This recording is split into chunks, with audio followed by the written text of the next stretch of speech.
Hi, welcome to the Rooted Life with La Vang, and I am La, and this is the Daily Root, where I try to do a one-take reflection from the farm or wherever I'm at out in the world. So if you're craving for simplicity, some soul care, or maybe just a little break in your daily life, then you're in the right place. So come along. It's super early. I'm on my way to check up on the feather babies, but I wanted to just kind of talk a little bit about something that has been brewing in my mind lately. So come along and let's chit chat a little bit.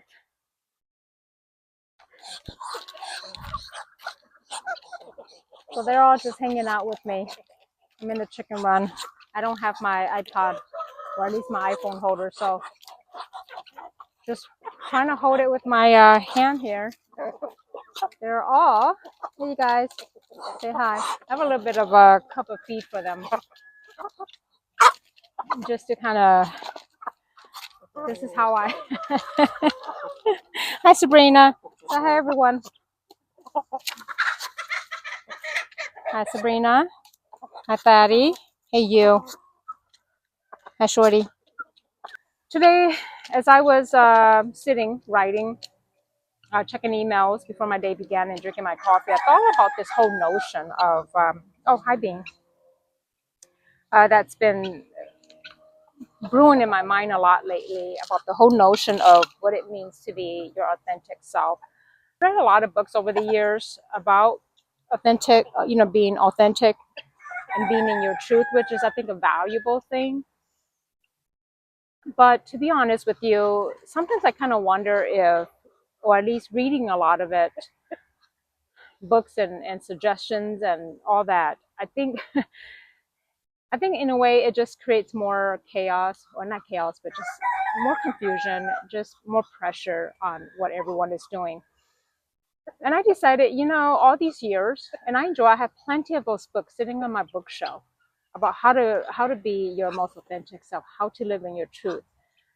And I thought about it in how I wanted to talk about it, and I realized, although those books are a great guide, I think, and it's great and inspiring to listen to what other people say, I think there's no one size fits all. I think the ultimate truth is that we are already our most authentic self just by being who we are on a daily basis. Our The madness that we go through, the messiness that we go through, and especially me right now, just sitting here, my guinea's attacking, being mean to one of my chickens.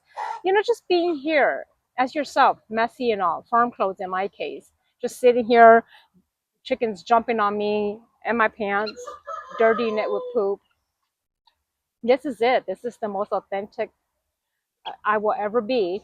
And I think I should just accept the fact that there's no books in the world, anything that's written out there is not going to tell me how to be authentic. The reality is we can't, we can't find this authentic self that's out there. It's already within us.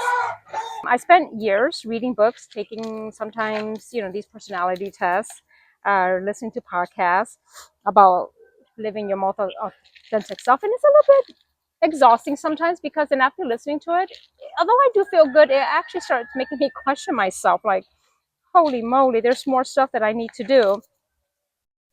And then it got me into thinking more stuff about this whole authentic self industry and how it's actually a multi-billion-dollar business selling the idea that all of us are incomplete, and that who we are, our messiness, me in my case with my chickens jumping on me and poop on my clothes right now, that we're not enough and that we have to go find it.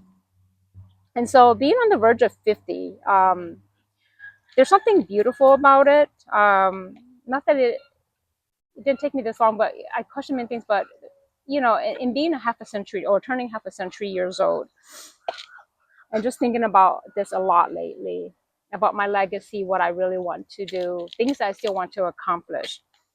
And I realized that, on the verge of 50, the reality is we're not lost. None of us really are. We're not broken.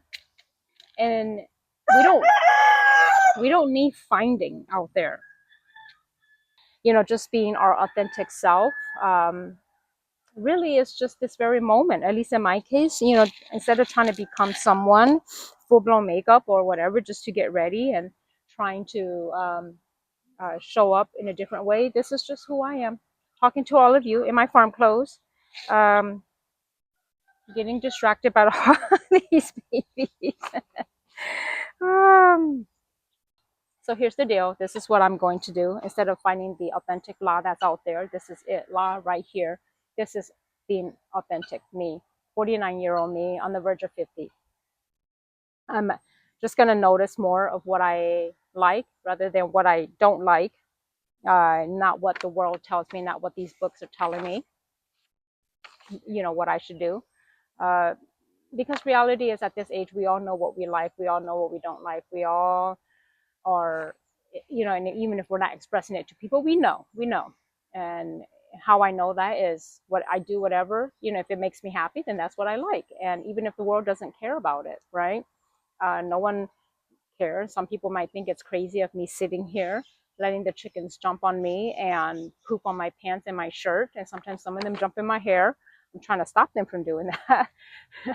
But, that's, some people may not like that, but that's me. And I'm not going to, be apologetic about it.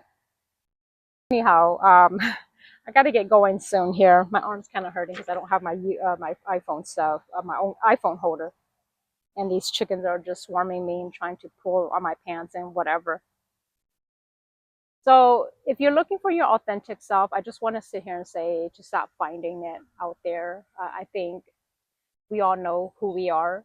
Your authentic self lies within you. It's already there. And like me, it's probably messy as well, forgetful. Um, brain fog is what I've been dealing with a lot lately. It's messy, it's imperfect, but it's exactly who you are. And you are living your most authentic self when you're just showing up and being happy, whatever you may be doing, whether it is just folding laundry, right? And sitting there listening to something, that's your most authentic self. So I just wanted to leave you all with that. And I hope that this message also resonate with you, as it, I've been pondering on it for quite some time now, about what is authentic self, and forget the darn stupid authentic self multi-billion-dollar personal development industry. We write our own story. We don't need others to tell us what to do. So anyhow, this is all I have to say. I got to get back to the house, change, maybe figure out what I need to do.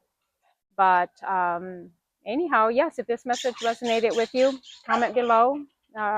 Share what your authentic self is. What are you letting go of? What's a lie? What's the truth for you? And until the next Daily Root episode, I will talk to you all soon. Have a great one. Take care.